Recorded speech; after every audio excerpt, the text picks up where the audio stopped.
حدیث نمبر 1184۔ حضرت ابراہیم بن سوید فرماتے ہیں، حضرت علقمہ رضی اللہ تعالی عنہ نے ہمیں ظہر کی نماز 5 رکعت پڑھائی۔ جب سلام پھیرا تو لوگوں نے کہا، اے ابو شبل، آپ نے 5 رکعت پڑھائی ہیں۔ انہوں نے فرمایا، ہرگز نہیں، میں نے ایسا نہیں کیا۔ حاضرین نے کہا، جی ہاں ایسا کیا ہے، اور میں لوگوں کے ایک کنارے پر تھا اور ابھی بچہ تھا۔ میں نے کہا، جی ہاں آپ نے 5 رکعت پڑھائی ہیں۔ انہوں نے فرمایا، اے کانے، تم بھی یہی کہتے ہو؟ میں نے کہا، جی ہاں۔ تو انہوں نے منہ پھیرا اور 2 سجدے کیے، پھر سلام پھیرا اور فرمایا۔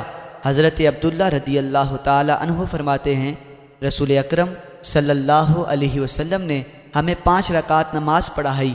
جب سلام پھیرا تو قوم میں تشویش پائی۔ فرمایا، تمہیں کیا ہوا؟